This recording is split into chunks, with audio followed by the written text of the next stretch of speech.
ನಲ್ಲಿ already trade deal start ಆಗಿದ್ದು ಲಕ್ನೋ ಹಾಗೆ ಡೆಲ್ಲಿ ತಂಡಗಳ ನಡುವೆ ಬಿಗ್ ಡೀಲ್ ಆಗಿದ್ದು ನಿಮಗೆಲ್ಲ ಗೊತ್ತೇ ಇದೆ. ರಿಷಬ್ ಪಂತ್ ಹಾಗೆ ಕುಲ್ದೀಪ್ ಯಾದವ್ ಸ್ವಾಪ್ ಡೀಲ್ ಆಗಿದ್ದಾರೆ. ಇಂಟ್ರೆಸ್ಟಿಂಗ್ ವಿಚಾರ ಅಂದ್ರೆ ಮತ್ತೊಬ್ಬ ಬಿಗ್ ಪ್ಲೇಯರ್ ಕೂಡ ಹೊಸ ಟೀಮ್ ಸೇರೋಕೆ ಕಾಯ್ತಾ ಇದ್ದಾರೆ. ಆದ್ರೆ ಆತನಿಗಾಗಿ ಫ್ರಾಂಚೈಸಿಗಳಲ್ಲೇ ರೇಸ್ ಸ್ಟಾರ್ಟ್ ಆಗಿದೆ. ಸೊ ಯಾಕಷ್ಟು ಡಿಮ್ಯಾಂಡ್ ಇದೆ, ಹಾಗೆ ಯಾವ ತಂಡವನ್ನ ಸೇರಿಕೊಳ್ತಾರೆ ಅನ್ನೋ ಬಗ್ಗೆ ಈ ವಿಡಿಯೋದಲ್ಲಿ ಹೇಳ್ತೇನೆ. ನಾನು ಶಾಂತ. ನೀವು ಸುದ್ಯಾನದ ಸಬ್ಸ್ಕ್ರೈಬರ್ ಆಗೋದಕ್ಕೆ ಮರಿಬೇಡಿ. ಹಾರ್ದಿಕ್ ಪಾಂಡ್ಯ ಟೀಮ್ ಇಂಡಿಯಾದ ಸ್ಟಾರ್ ಆಲ್ರೌಂಡರ್. ಬ್ಯಾಟಿಂಗ್ ಹಾಗೆ ಬೌಲಿಂಗ್ ಎರಡರಲ್ಲೂ ಕೂಡ ತಂಡಕ್ಕೆ ಗೆಲುವು ತಂದುಕೊಡಬಲ್ಲಂತ ಗೇಮ್ ಚೇಂಜರ್.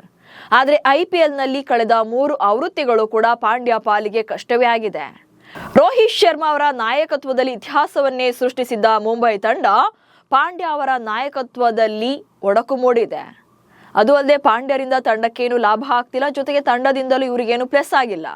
ಹೀಗಾಗಿ ಮುಂಬೈ ಕ್ಯಾಪ್ಟನ್ಸಿಯನ್ನ ಬಿಟ್ಟು ತಂಡದಿಂದಲೇ ಹೊರಬರುವಂತ ಪ್ಲಾನ್ ನಲ್ಲಿದ್ದಾರೆ. ಅಟ್ ದಿ ಸೇಮ್ ಟೈಮ್ ಪಾಂಡ್ಯಗಾಗಿ ಹಲವು ತಂಡಗಳು ಗಾಳ ಹಾಕಿವೆ. ಆಲ್ರೌಂಡರ್ ಪಾಂಡ್ಯಗೆ ಗಾಳ ಹಾಕಿದ ಫ್ರಾಂಚೈಸಿಗಳು. 10 ತಂಡಗಳ ಪ್ರತಿಷ್ಠಿತ IPL ನಲ್ಲಿ ಟ್ರೋಫಿಯನ್ನ ಗೆಲ್ಲೋದು ಸುಲಭದ ಮಾತಲ್ಲ. ಲೋಕಲ್ ಟ್ಯಾಲೆಂಟೆಡ್ ಪ್ಲೇಯರ್ಗಳಿಂದ ಹಿಡಿದು ಅಂತಾರಾಷ್ಟ್ರೀಯ ಸ್ಟಾರ್ ಪ್ಲೇಯರ್ಗಳವರೆಗೂ ಕೂಡ ಅಖಾಡದಲ್ಲಿರ್ತಾರೆ. ಕೆಲವರು ಬ್ಯಾಟಿಂಗ್ ನಲ್ಲಿ ಸದ್ದು ಮಾಡಿದ್ರೆ ಇನ್ನು ಕೆಲವರು ಬೌಲಿಂಗ್ ನಲ್ಲಿ ಬಿರುಗಾಳಿ ಎಬ್ಬಿಸ್ತಾರೆ. ಆದ್ರೆ ಬ್ಯಾಟ್ ಹಾಗೆ ಬಾಲ್ ಎರಡರಲ್ಲೂ ಕೂಡ ಇಂಪ್ಯಾಕ್ಟ್ ಮಾಡುವಂತ ಕೆಲ ಆಟಗಾರರಲ್ಲಿ Hardik Pandya top quality player, ಸಾಕಷ್ಟು ಎಕ್ಸ್ಪೀರಿಯನ್ಸ್ ಇರುವಂತ ಆಟಗಾರ. ಇದೇ ಕಾರಣಕ್ಕೆ ಪಾಂಡ್ಯ ಮುಂಬೈ ಬಿಡೋದು ಗೊತ್ತಾಗ್ತಾ ಇದ್ದಂತೆ ಹಲವು ಫ್ರಾಂಚೈಸಿಗಳು ಅವರ ಮೇಲೆ ಕಣ್ಣಿಟ್ಟಿದ್ದಾರೆ. ಸೊ ಯಾವೆಲ್ಲ ತಂಡಗಳು ಕುಂಫು ಪಾಂಡ್ಯಗಾಗಿ ಗಾಳ ಹಾಕ್ತಿವೆ ಅನ್ನೋದನ್ನ ನೋಡ್ತಾ ಹೋಗೋಣ. ಮೊದಲನೇದಾಗಿ ಈಗ ಪಾಂಡ್ಯ ವಿಚಾರದಲ್ಲಿ ಅತಿ ಹೆಚ್ಚು ಕೇಳಿ ಬರ್ತಾ ಇರುವಂತ ಸುದ್ದಿ ರಾಜಸ್ಥಾನ ಹಾಗೆ ಮುಂಬೈ ನಡುವಿನ ಸ್ವಾಪ್ ಡೀಲ್. ಮುಂಬೈ ಹಾಗೆ ರಾಜಸ್ಥಾನ ನಡುವೆ ಪಾಂಡ್ಯ ಹಾಗೆ ಜೈಸ್ವಾಲ್ ಸ್ವಾಪ್ ಡೀಲ್ ಆಗುವಂತ ಸಾಧ್ಯತೆಗಳು ಜಾಸ್ತಿ ಇದೆ ಅಂತೇಳಿ ಚರ್ಚೆ ಆಗ್ತಾ ಇದೆ.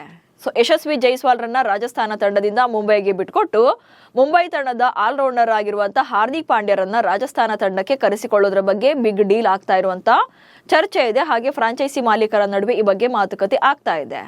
ಸೊ ಇಷ್ಟೇ ಅಲ್ಲ, ರಿಷಬ್ ಪಂತ್ ಬಿಟ್ಟ ಮೇಲೆ ಲಕ್ನೋ ತಂಡ ಪಾಂಡ್ಯ ಮೇಲೆ ಕಣ್ಣಿಟ್ಟಿದ್ಯಾ? ಸೊ ಈ ರೀತಿಯಾದಂತ ಚರ್ಚೆ ಕೂಡ ನಡೀತಾ ಇದೆ. ಅಲ್ಲೇ ಲಕ್ನೋ ಸೂಪರ್ ಜೈಂಟ್ಸ್ ತಂಡದ ನಾಯಕ ರಿಷಬ್ ಪಂತ್ ಆಲ್ರೆಡಿ ತಂಡವನ್ನೇ ಬಿಟ್ಟು ತಮ್ಮ ಹೋಮ್ ಟೀಮ್ ಆಗಿದ್ದಂತ ಡೆಲ್ಲಿ ಕ್ಯಾಪಿಟಲ್ಸ್ಗೆ ಕಮ್ಬ್ಯಾಕ್ ಮಾಡಿರುವಂತದ್ದು. ಸೊ ಹೀಗಾಗಿ ಲಕ್ನೋ ಕೂಡ ಸ್ಟಾರ್ ಪ್ಲೇಯರ್ ಮೇಲೆ ಕಣ್ಣಿಟ್ಟಿದೆ, ಜೊತೆಗೆ ಹಾರ್ದಿಕ್ ಪಾಂಡ್ಯರನ್ನ ಕರೆಸಿಕೊಳ್ಳುವಂತ ಪ್ಲಾನ್ ನಲ್ಲಿದೆ.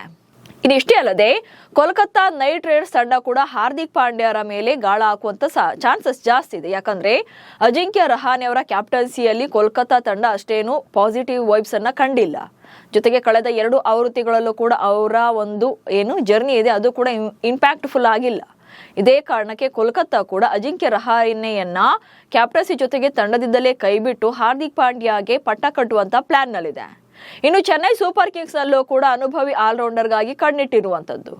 ಚೆನ್ನೈ ಸೂಪರ್ ಕಿಂಗ್ಸ್ ಕೂಡ ಯಂಗ್ಸ್ಟರ್ಗಳ ನಡುವೆ ಆರ್ಭಟವನ್ನ ತೋರಿಸ್ತೀವಿ ಅಂತೇಳಿ ಪ್ಲಾನ್ ಅನ್ನ ಮಾಡ್ಕೊಂಡು ಬಂದ್ರು ಕೂಡ ಆನ್ ಫೀಲ್ಡ್ ಅಲ್ಲಿ ಅದು ಕ್ಲಿಕ್ ಆಗ್ಲಿಲ್ಲ. ಕಳೆದ 2 ವರ್ಷಗಳಿಂದ ಚೆನ್ನೈ ಪ್ರದರ್ಶನ ಕೂಡ ಅಷ್ಟಕ್ಕಷ್ಟೇ ಇದೆ. ಜೊತೆಗೆ ಅನುಭವಿ ಆಟಗಾರರ ಕೊರತೆ ಈಗ ಕಾಡ್ತಾ ಇರುವಂತದ್ದು. ಮೊದಲೆಲ್ಲ ಅಲ್ಲಿ ಅನುಭವಿಗಳೇ ಇದ್ರು, ಬಟ್ ಈಗ ಯಂಗ್ಸ್ಟರ್ಸ್ ಇದ್ದಾರೆ. ಜೊತೆ ಇದನ್ನ ಬ್ಯಾಲೆನ್ಸ್ ಮಾಡಬೇಕು, ಅನುಭವಿಗಳು ಬೇಕು, ಜೊತೆಗೆ ಯಂಗ್ಸ್ಟರ್ಸ್ ಕೂಡ ಬೇಕು ಅನ್ನುವಂತ ಕಾರಣಕ್ಕೆ ಆಲ್ರೌಂಡರ್ ಹಾರ್ದಿಕ್ ಪಾಂಡ್ಯ ಮೇಲೆ ಕಣ್ಣಿಟ್ಟಿದ್ದಾರೆ ಎನ್ನುವಂತ ಸುದ್ದಿ ಇದೆ. ಹೀಗೆ ಹಾರ್ದಿಕ್ ಪಾಂಡ್ಯ ವಿಚಾರದಲ್ಲಿ ದಿನಕ್ಕೊಂದು ಟಾಪಿಕ್ ಸದ್ದು ಮಾಡ್ತಾ ಇದೆ. ನಿಜ ಹೇಳ್ಬೇಕಂದ್ರೆ ಹಾರ್ದಿಕ್ ಪಾಂಡ್ಯ ನಿಜಕ್ಕೂ ಕೂಡ ಕ್ವಾಲಿಟಿ ಪ್ಲೇಯರ್. ಆದ್ರೆ ಮುಂಬೈ ಕ್ಯಾಪ್ಟನ್ ಆದ್ಮೇಲೆ ಅವರ ಕರಿಯರ್ ನಲ್ಲಿ ಸ್ವಲ್ಪ ಏರಿಳಿತಗಳು ಕಂಡಿದೆ. ಪಾಂಡ್ಯಗೂ ಕೂಡ ಮುಂಬೈ ಬಿಟ್ರೆ ಆನ್ ಫೀಲ್ಡ್ ನಲ್ಲಿ ಉತ್ತಮ ಪ್ರದರ್ಶನವನ್ನ ನಿರೀಕ್ಷೆ ಮಾಡಬಹುದು. ಸೊ ಅಂತಿಮವಾಗಿ ನಿಮ್ಮ ಪ್ರಕಾರ ಹಾರ್ದಿಕ್ ಪಾಂಡ್ಯ ಯಾವ ಫ್ರಾಂಚೈಸಿಯನ್ನ ಸೇರಿದ್ರೆ ಬೆಟರ್ ಅನ್ನೋದನ್ನ ಕಮೆಂಟ್ಸ್ ಮೂಲಕ ತಿಳಿಸಿ. ಹಾಗೆ ಸುದ್ದಿಯನ್ನು ಫಾಲೋ ಮಾಡಿ. ನಮಸ್ಕಾರ.